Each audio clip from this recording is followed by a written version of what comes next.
हिंगोली लोकसभेमध्ये महायुतीसह महाविकास आघाडीमध्ये इच्छुकांची जी आहे ती मोठी गर्दी झालेली आहे.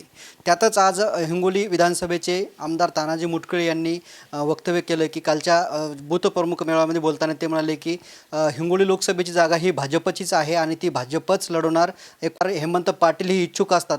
असं असताना आमदार मुटकुळे यांनी ही जागा का मागितली याच्यावर बोलण्यासाठी आपल्यासोबत हेमंतजी आहेत. भाऊ, काय सांगाल? ही जागा जी आहे ती तुमच्याकडे आहे, तुम्ही इच्छुक आहात आणि महायुतीमधून भाजप ही मागणी करते. प्रत्येक पक्षाला ज्याचं त्याचं संघटन वाढवायचा अधिकार आहे, किंबहुना प्रत्येक पक्ष स्वतःचं पक्ष संघटन प्रत्येक मतदारसंघामध्ये वाढवत असतो. जेव्हा शिवसेनेचे 12 खासदार माननीय शिंदे साहेबांबरोबर गेले, त्यावेळेस माननीय अमित शहा साहेबांबरोबर सर्व खासदारांची बैठक झाली आणि त्या बैठकीमध्ये त्यांनी सर्व खासदारांना शब्द दिलेला आहे आणि अमित शहा साहेब प्रसिद्ध आहेत दिलेला शब्द पाळण्यासाठी. तेव्हा मला वाटत नाही की ही जागा ते मागून घेतील. शेवटी पक्षश्रेष्ठी जे ठरवतील त्या पद्धतीनं खालच्या कार्यकर्त्यांना काम करावं लागतं आणि पक्षाचा मी कार्यकर्ता आहे, त्यामुळं माननीय शिंदे साहेब जे काही ठरवतील त्या पद्धतीनं आम्ही काम करू. त्यामुळं त्यांनी मागणी केली त्यांच्या पक्षाकडे, ह्याच्यामध्ये मला गैर असं काही वाटत नाही. मात्र कुठंतरी अनेक आपण जर बघितलं तर या हिंगोली लोकसभेमध्ये 5 वेळा धनुष्यबाणाला मतदारांनी पसंती दिली आणि सर्वाधिक कार्यकाळ जे आहे ते शिवसेनेला दिलेला आहे.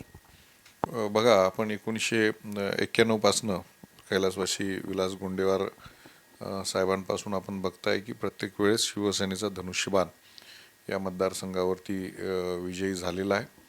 त्यामुळं हा जो मतदारसंघ आहे हा हिंदुत्ववादी मतदारसंघ आहे, शिवसेनेचा मतदारसंघ आहे.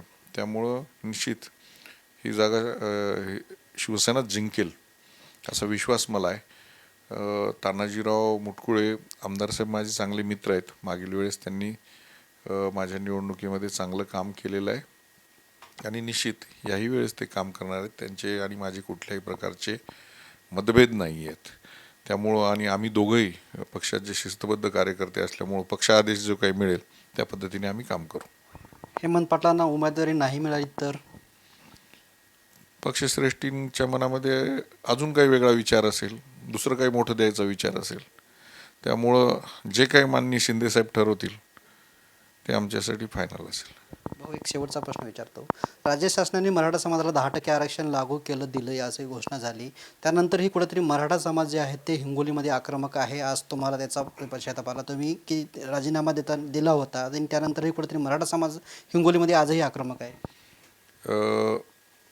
आपल्याला माहीत आहे की मी एकमेव खासदार आहे की मराठा समाजाच्या आरक्षणासाठी मी राजीनामाही दिला होता. दिल्लीमध्येही मी उपोषण केलं होतं, आंदोलन केलं होतं. याची दखल दिल्ली पातळीवर घेतल्या गेली आणि मी आजपासून नाही, मी गेल्या अनेक वर्षापासून समाजाला आरक्षण मिळवायसाठी काम करतो. माझ्या मुलांवर पण याच्या संदर्भामध्ये केसेस आहेत.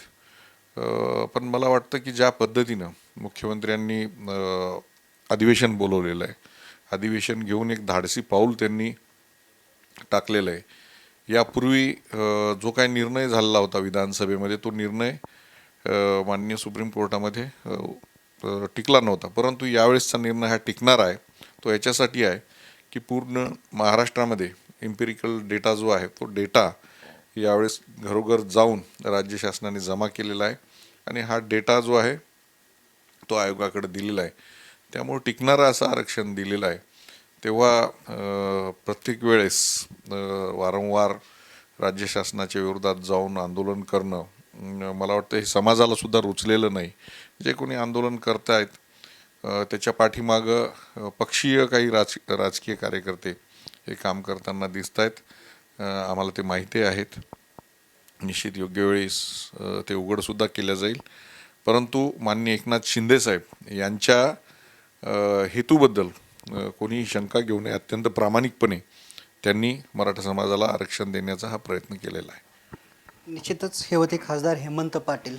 12 खासदारांना अमित शहा यांनी आश्वासन दिलेलं आहे, ते आश्वासन पाळतील आणि हिंगोलीची जागा शिवसेनेचीच आहे आणि ती शिवसेना जिंकल. म्हणजे ज्यावेळेस उद्धव ठाकरेंची साथ सोडली त्यावेळेस अमित शहा यांनी आम्हाला आश्वासन दिलेलं आहे आणि ते आश्वासन पाळतील, आम्हाला याचा विश्वास असल्याचं खासदार हेमंत पाटील यांनी मुटकुळे यांच्या वक्तव्यावर बोलताना प्रतिक्रिया दिलेली आहे. कॅमेरामॅन शिवाजी शिंदेसह मी रमेश चेंडके, TV9 मराठी, हिंगोली.